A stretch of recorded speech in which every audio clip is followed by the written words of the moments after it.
அனைவருக்கும் வணக்கம். Pre market analyse பார்க்கலாம். இன்னைக்கு எந்த ஸ்ட்ரைக் எப்படி இருந்தால் என்ன நடப்பதற்கான வாய்ப்புகள் இருக்குது அப்படிங்கிறத பார்க்கலாம். இது என்னுடைய வியூ மட்டும்தாங்க. நீங்கள் ஓனாக அனலைஸ் பண்ணி உங்கள் முடிவு உங்கள் டெக்னிக்கல் கூட மேட்ச் ஆச்சுன்னா நீங்கள் பயன்படுத்திக்கலாம். மற்றபடி யார் கொடுக்குறதையும் யூடியூப்ல நம்பாதீங்க, நான் கொடுக்குறதையும் நம்பாதீங்க. உங்களுக்கு தெரிந்தாலும் அதை நம்புங்க. ஏன்னா மார்க்கெட்டுங்கிறது மேக்ஸ் கணக்கு, மேத்தமெட்டிக்கல் தான் மார்க்கெட். நம்ம இண்டிகேட்டரோ pattern moving average price action இதெல்லாம் எதுவுமே பார்க்க ஓப்பன் இன்ட்ரெஸ்ட் எல்லாம் பார்க்க மாட்டோம். அது ஏன்னா இன்ட்ராடே ட்ரேடருக்கு ஆப்ஷன் பை இருக்கு. மற்ற இதுக்கு இன்வெஸ்ட்மெண்ட் இதுக்குன்னா அதெல்லாம் பார்க்கணும், சரிதான். ஓகேங்களா? அப்போ இது வந்து மேக்ஸ். அதுக்கே நான் வந்து மேக்ஸ் தான் இறங்கும், பொசிஷனே மேக்ஸ் தான் அப்படிங்கிறேன்னா இருந்தாலும் அது அடிஷ்னலாக அதெல்லாம் பார்ப்போம். அப்போ இன்னைக்கு நம்ம இந்த இது கொடுக்கறதுக்கு முன்னாடி நேற்று வீடியோ அப்லோட் பண்ணியிருந்தேன் வீக்லி லெவல்ஸ். அதில் இங்க டைப்பிங் எரருங்க, அவ்வளோதாங்க. மற்றபடி வேல்யூ எல்லாமே லைன்ஸ் மேலே தான் நான் போட்டிருக்கேன். அதுலேயும் உங்களுக்கு தெரியுமே 23,302 டைப் மிஸ்டேக் ஆயிருக்கும். அப்போ 24,302. ஓகேங்களா? அதனுடைய கரெக்ஷன் இது ப்ரைஸ். ஏன்னா உங்களுக்கு ப்ரைஸ் பார்த்தாலே உங்களுக்கு தெரிஞ்சிடும்ல கீழே இங்கே இருக்கு, அப்போ மேலே எப்படி அந்த விலை வரும். அப்போ டைப்பிங் மிஸ்டேக் ஆயிருக்கு அப்படிங்கிறது ஐடென்டிஃபை பண்ணிக்கணும். ஓகேங்களா? சரி, இப்போ நம்ம நிஃப்டி இன்றைய லெவல் பார்க்கலாம்.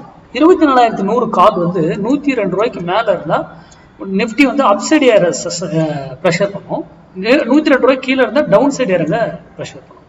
சரி, இப்போ இந்த மாதிரி இருக்கு அப்படின்னா இப்போ என்ன நடக்கிறதுக்கான வாய்ப்புகள் இருக்கு அப்படின்னா, இதை மட்டும் நம்ம வைத்து பண்றோம் அப்படின்னா இது 102க்கு மேலதான் இருக்கு கீழே தான் இருக்குன்னு எப்படி கண்டுபிடிப்பீங்க? அந்த லைனை போட்டு அது கீழே இருக்குன்னா கீழே, மேல இருக்குன்னா மேலே, அப்படி கிடையாது.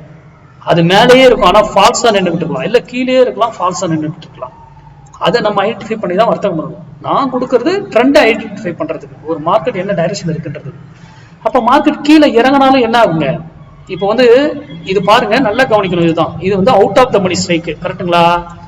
அப்போ பிரீமியம் வந்து இறங்கியிருக்கும், மார்க்கெட் இறங்கியிருக்கும், இங்க இருந்து எகைன் ஏறும். அப்போ எகைன் போய் இந்த பிரைஸை தான் டச் பண்ணுமே தவிர இதை பிரேக் பண்ணி நின்னாதான் ஃபர்தர் பெரிய அப் மூவ்மெண்ட்ஸ் கிடைக்கணும்னா கிடைக்கணும், இல்லைன்னா அது வரைக்கும் கிடைக்கிறதுக்கான வாய்ப்பே கிடையாது.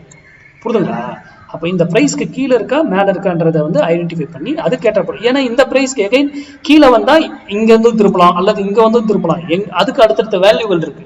அப்ப அங்க போனா நம்ம புட் சைட்ல இருந்து வெளியே போகணும், அது ஃபர்தரா இன்னும் போகுமா, எல்லாமே நம்ம அனலைஸ் பண்ணி தான் நம்ம எடுக்கணும். ஏன்னா அதுக்குன்னு மேக்ஸ் வேல்யூ ஒரு வேல்யூ மட்டும் கிடையாது. இது இந்த சைக்கிள் தான் கொடுக்கணும் இல்லை, 24,000 கொடுக்க முடியும், 23,900 கொடுக்க முடியும், 24,200 கொடுக்க முடியும், எனி சைக்கிள் நம்ம கொடுக்கலாம். ஓகேங்களா?